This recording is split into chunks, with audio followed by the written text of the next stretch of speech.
Ahora sí, con una visión general del Apocalipsis, donde nos deja muy claro en qué momento escatológico estamos, teniendo en cuenta que hoy se está implementando la cultura modernista o de la muerte, y ya hemos entrado a la séptima iglesia, llamada la Odisea. Se comienza a sentir el galope de los 4 caballos y se escuchan la sexta y la séptima trompeta, además de algunas copas que ya han comenzado a derramarse. Por lo tanto, no es difícil darse cuenta dónde estamos parados en la historia y hacia dónde vamos.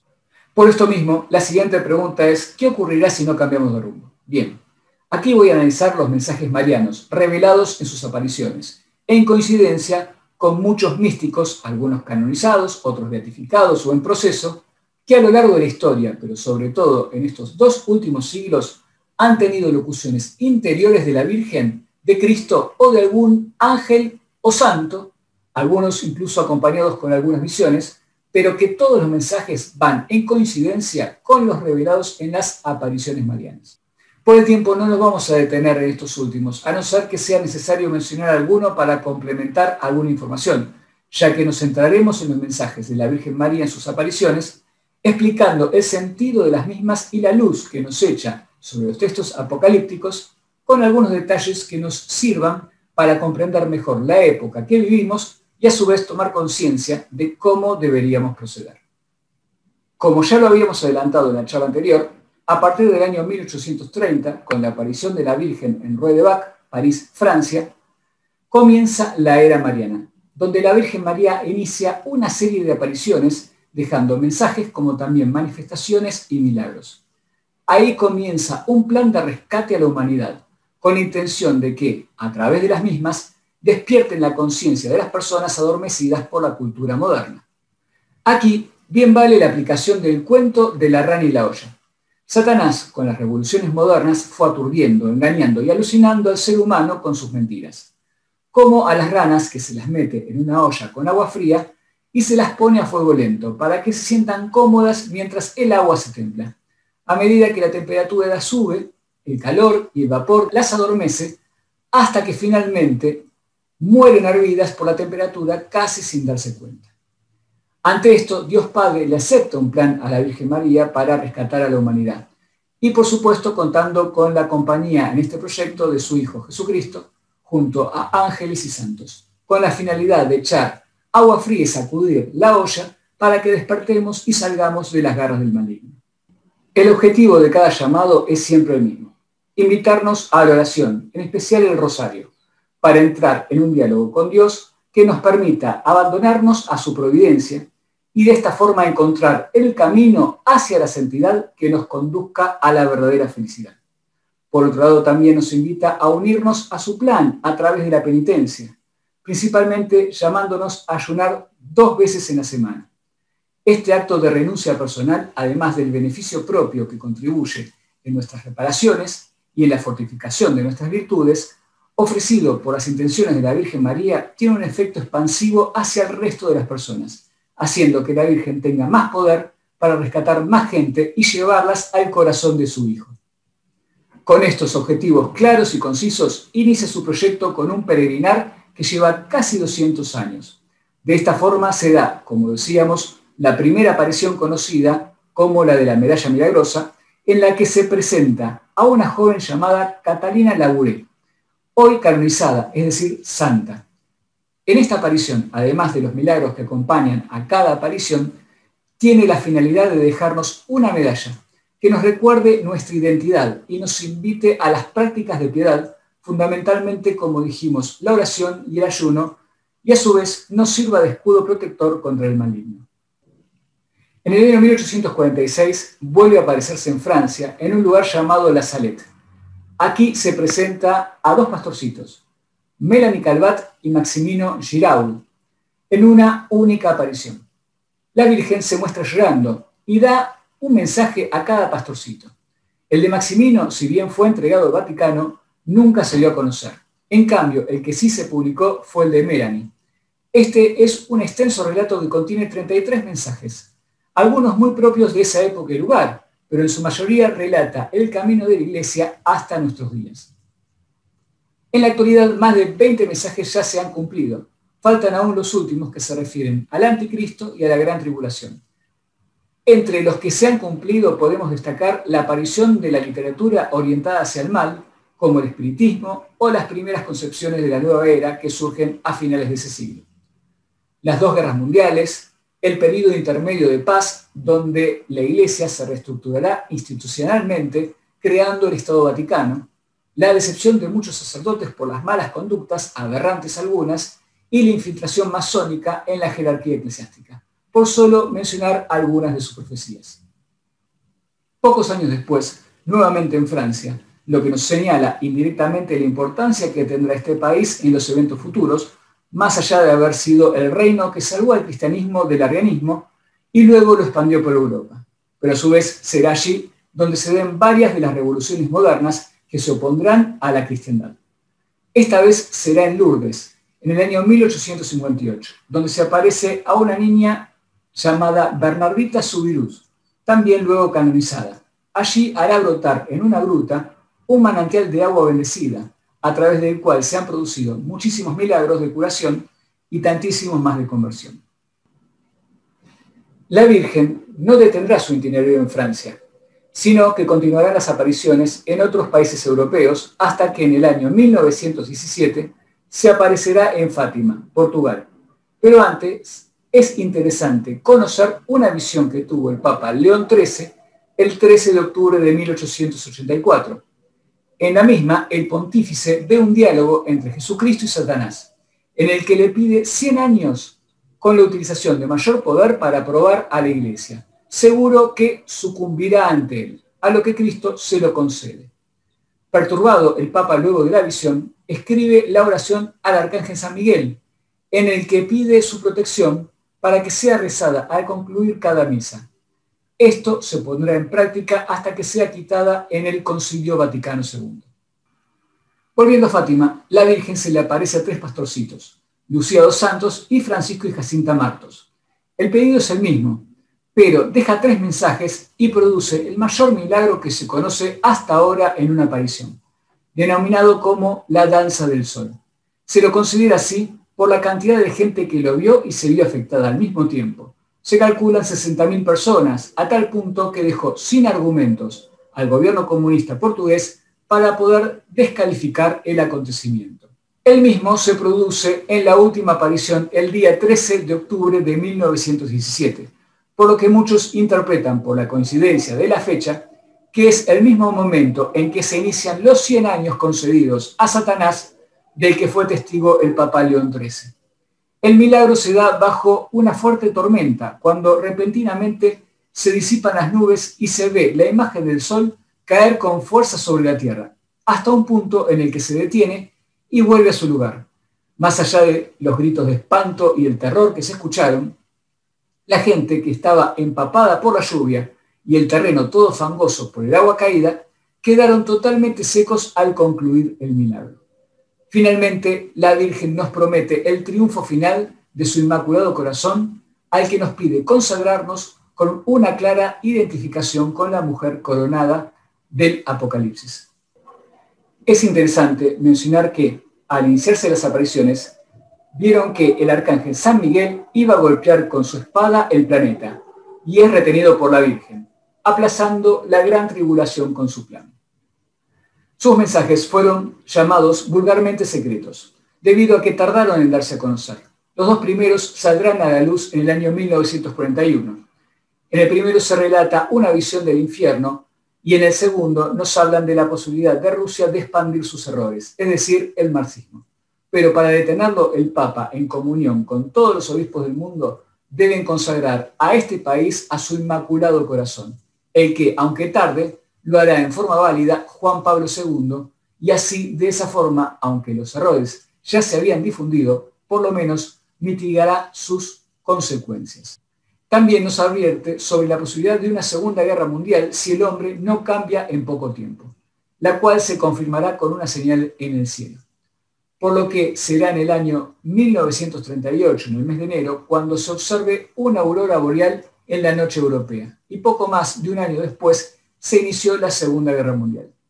Quiero aclarar que los pastorcitos le pidieron irse con ella, a lo que respondió que a Jacinta de Francisco lo llevará pronto, mientras que Lucía debía esperar. y es así que ambos pastorcitos mueren víctimas de la epidemia de la fiebre española en el año 1920, mientras que Lucía lo hará en el año 2005. El tercer secreto debía darse a conocer en el año 1960, pero el Papa San Juan XXIII en su momento no lo hizo. Sin embargo, lo hará San Juan Pablo II en el año 2000. Este secreto nos habla de un atentado al Santo Padre, de guerra y de muerte. Algunos identifican el atentado con el que recibió San Juan Pablo II. Otros no están tan de acuerdo porque afirman que él mismo terminaría con la vida del pontífice. Con las profecías, sin embargo, siempre pesa más el mensaje que la forma o los detalles del mismo, ya que estos pueden ser modificados de acuerdo a la respuesta de los fieles o incluso anulados, como ya dijimos, con el profeta Jonás. Otras veces, como hemos visto en el Apocalipsis, se dan imágenes como si fuese un rompecabezas al que hay que ir descubriendo, interpretando y armando. Es por esta razón que muchos relacionan a un pasaje de este secreto con la imagen del Papa Francisco antes de la Pascua del 2020, subiendo solo una pequeña colina en una explanada del Vaticano, donde al final hay una imagen de madera del Cristo crucificado de la iglesia de San Marcello. Y aunque no estaba el suelo regado de cadáveres, como lo dice el mismo pasaje, sin embargo, Roma y otras tantas ciudades de Italia y Europa se veían azotados por el coronavirus, dejando en ese momento gran cantidad de víctimas, muchos de ellos religiosos, como sí lo dice el texto. Son los mismos que interpretan que esta guerra es producto de una guerra bacteriológica contra la humanidad lanzada por los grupos de poder. Por lo que este secreto pudo haberse ya cumplido, o no. Pero, de no ser así, estaríamos muy próximos a saberlo. Es importante mencionar que la mayoría de los videntes, luego del milagro o el evento principal, continúan teniendo visiones o locuciones con la Virgen, aunque no sean siempre para darlas a conocer. Así fue el caso de Lucía, de la que se conocieron dos mensajes más, dados uno en Pontevedra y el otro en Tuy, ambos en España, en el cual nos pide la consagración a su Inmaculado Corazón a través de la participación reparadora de 5 misas seguidas los primeros sábados del mes, al igual que la del Sagrado Corazón, solo que estas son los 9 primeros viernes de cada mes. Pero además, tras su muerte, sus hermanas del convento de las Doroteas publicaron otras visiones y conversaciones que mantuvo en otros momentos con la Virgen o con Cristo mismo. Por ejemplo, en el año 1944 le mostró parte de la Gran Tribulación o le hizo saber su no conformidad con las consagraciones a Rusia hechas por los papas Pío XI y Pío XII, hasta que aceptó el segundo intento hecho por el Papa San Juan Pablo II en el año 1984. Vale aclarar también que muchos confunden el tercer secreto con la visión de la Gran Tribulación, pero esto no es así. Primero porque fueron dos mensajes dados en distintos momentos, y segundo porque no le pidió que se diera a conocer. Este se conoció recién después de su muerte, al encontrarlo en su diario personal. Desde el año 1931 hasta su muerte en 1938, será el mismo Jesús quien se aparezca a una religiosa en Polonia, llamada Faustina Kowalska, hoy también canonizada. Jesús le revela que se acerca la hora de la justicia, pero vuelve a hacer un llamado a la humanidad para que se refugien en su misericordia antes de ese día. Manda a pintar su imagen, conocida como la de Jesús misericordioso, y deja una coronilla para rezar con las cuentas del rosario a las 15 horas, hora de su muerte y por lo tanto de su misericordia, con el fin de conseguir la conversión del mundo. También pide que se lo adore especialmente en sus 5 llagas, las de sus 2 manos, las de sus 2 pies y la de su corazón traspasado por la lanza. Pasamos ahora al año 1945, cuando en Ámsterdam, Holanda, comienza una nueva aparición a la Virgen María a una mujer llamada Ida Piederman. Estas se prolongaron hasta el año 1959. En la misma pide la proclamación del 5º dogma mariano, María como corredentora, ya que este reconocimiento de parte de la Iglesia a María le daría el poder necesario para el triunfo de su Inmaculado Corazón en unión al Sagrado Corazón de su Hijo. Con este fin nos deja una oración para recitar diariamente bajo la advocación de María, corredentora y abogada de todos los pueblos, o simplemente Nuestra Señora de todos los pueblos, en la que pide especialmente librar a todos los pueblos de la corrupción, de las calamidades y de la guerra.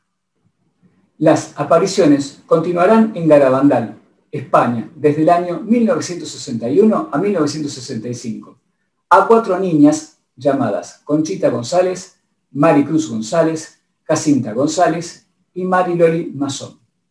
La Virgen María compartió y casi convivió con estas preadolescentes durante 5 años, a la vista de todos los que se acercaban a ver.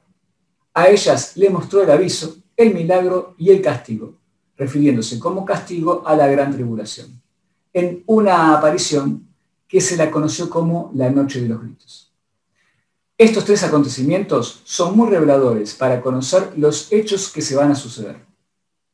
Les dice que el aviso se dará cuando el comunismo se haya apoderado del mundo, lo que yo hoy entiendo como la cultura marxista, y que los templos permanezcan cerrados sin poder realizarse misas, mientras que a su vez se persiga a la Iglesia, ya sea prohibiéndola y o desprestigiándola. El aviso consiste en una iluminación externa que será vista en el cielo, similar al choque de 2 astros, que iluminará no solo externamente, sino también las conciencias por un cuarto de hora más o menos. Entre las cosas que le dijo la Virgen con respecto a este hecho, mencionó que se realizaría al concluir un sínodo, que afectará a todos los habitantes de la tierra y que experimentarán un juicio personal anticipado. Después de esto continuarán 40 días donde el demonio no podrá intervenir, pero cuando lo haga, lo hará con toda su furia, intentando convencer que el aviso fue una alucinación colectiva, producto de una radiación solar o estelar o algo por el estilo, menospreciando el mismo. Ese mismo año se dará el milagro, que será una señal visible, el que quedará en forma permanente en los pinos donde se realizaban las apariciones, y se cree que también se dará en otros lugares. Pero luego vendrá el castigo, lo que, como dijimos, será la gran tribulación. Entre otras cosas que revela la Virgen a estas niñas, es que luego de la muerte del Papa Juan XXIII, quedaban solo 4 papas para el final de los tiempos. Es decir, que luego de Benedicto XVI comenzaría el final de los tiempos. Ahora bien, hay que tener en cuenta una jugada de Benedicto que nadie previó. Al verse el blanco de los grupos de poder en una campaña de desprestigio a la Iglesia, dimitirá de su cargo, por lo tanto, se elige a un nuevo papa, a Francisco. Sin embargo, Benedicto sigue siendo papa, aunque emérito. Es decir, una circunstancia digna de confundir las profecías. Sin embargo, y a pesar de esto último, la profecía coincide con la profecía de San Malaquías, quien vivió hace 1000 años sobre la cantidad de papas. Desde el año 1972, el padre Stefano Gobbi, o Esteban Gobbi, recibirá locuciones interiores de la Virgen María, quien lo inspirará para fundar el movimiento sacerdotal mariano, que hoy cuenta con miles de adeptos, para la consagración de los sacerdotes al Inmaculado Corazón de María. Fueron muchas las revelaciones que recibió el padre Gobbi hasta su muerte en el año 2011, a quien también se le revelaron algunos conceptos del Apocalipsis, del que me he servido cuando hice el análisis justamente de ese libro. Desde el año 1973 a 1975, la Virgen María se le aparece en Akita, Japón, bajo la advocación de Nuestra Señora de todos los pueblos a la hermana, todavía novicia en ese momento, Agnes Sasagawa, a quien le curó un problema en el oído y le dejó mensajes sobre la gran tribulación. Terminados los mensajes, comenzaron manifestaciones milagrosas en la estatua de las apariciones, quien tuvo 101 lacrimaciones desde 1975 hasta 1981, que dejó de manifestarse. En sus mensajes le pide ofrecer sus sufrimientos como alma víctima, al igual que a tantas otras personas, como por ejemplo el Padre Pío de Pietrelcina, para apaciguar el enojo de Dios Padre. Entre sus mensajes le cuenta sobre la infiltración del demonio en la Iglesia, causando la división entre los consagrados, probablemente generando un cisma a futuro, además de todos los referidos a la gran tribulación.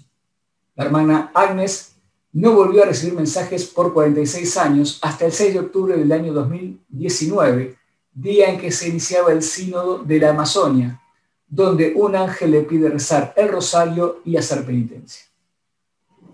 Desde el año 1981 hasta 1989, la Virgen María se apareció en Kideo, Ruanda, a 7 jóvenes, aunque a 6 de ellos dejó de aparecérseles en el año 1983. Solo a la primera que la vio, Alfonsina Mumureke, fue la que continuó viéndola hasta el final. La advocación con la que se presentó fue la de Nuestra Señora de los Dolores. En estas apariciones se presentaba como la Madre del Verbo y da una extensa y profunda catequesis llamando al pueblo a que vuelva a Dios con misericordia y reconciliación, y advierte que si esto no ocurre, correrán ríos de sangre en todo el país. Además, les dice que la venida de Cristo está cerca. El 15 de agosto de 1982 le mostró imágenes terribles, personas que se mataban entre sí, ciudades llenas de cadáveres decapitados y abandonados sin sepultura, ríos de sangre corriendo por las calles. La visión, que duró 8 horas, en la que los videntes no podían parar de llorar, transmitió una profunda tristeza a los que la contemplaban.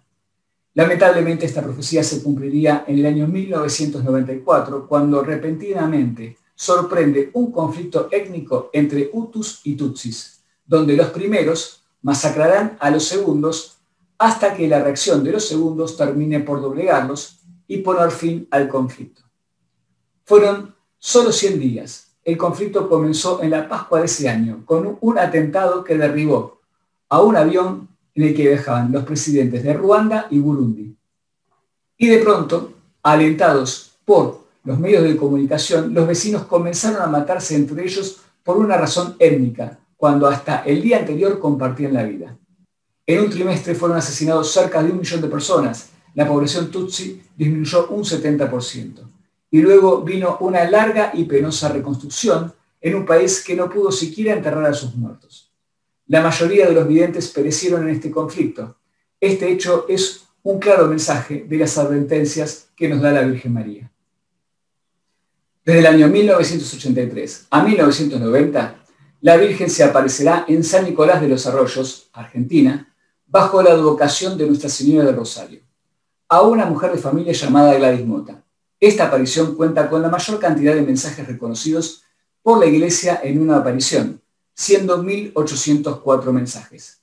La finalidad es un llamado a la conversión, donde también deja una extensa y profunda catequesis, y pide la construcción de una basílica en las riberas del río Paraná, construida con los donativos de los peregrinos y que además ya está próxima a su culminación.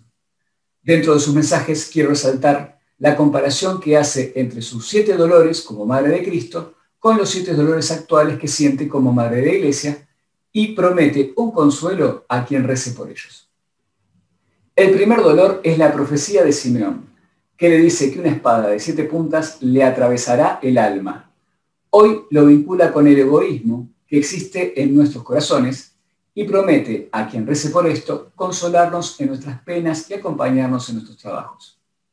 El segundo dolor es la huida a Egipto y la matanza de los santos inocentes.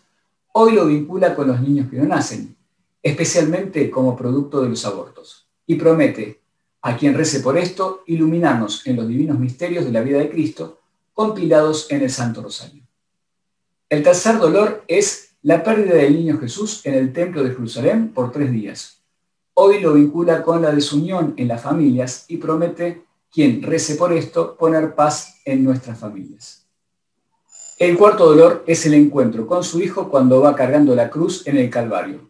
Hoy lo vincula con el rechazo que hoy existe hacia su hijo y promete a quien rece por esto darnos cuanto le pidamos siempre, que no se oponga a la voluntad adorable de su divino Hijo y a la santificación de nuestras almas.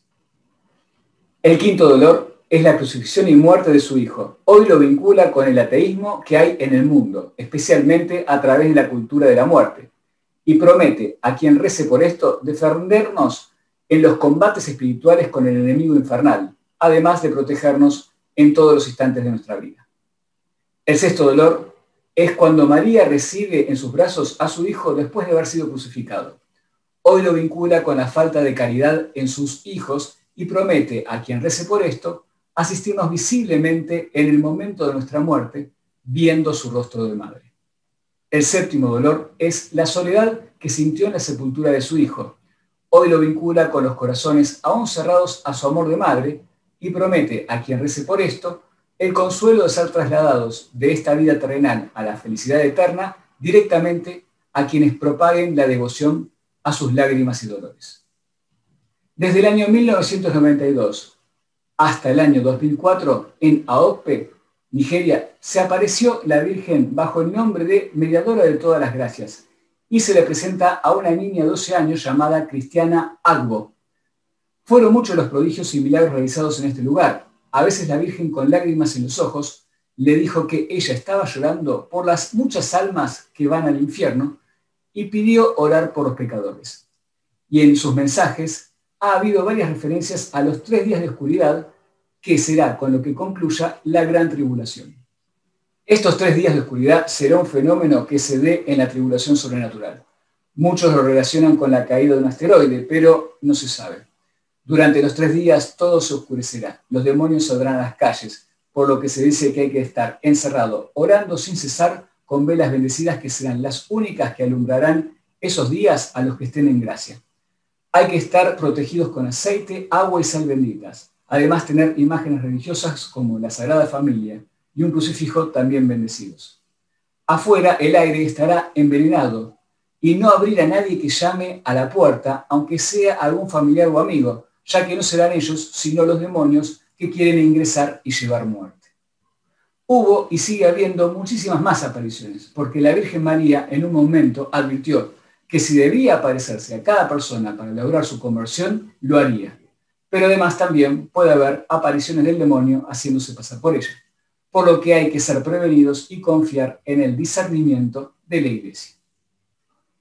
Finalmente, dejé para lo último la siguiente aparición, y es que desde el 24 de junio de 1981 hasta la actualidad, la Virgen María se les presenta en Medjugorje, una aldea de la ex Yugoslavia, hoy Bosnia-Herzegovina, a 6 adolescentes de ese momento.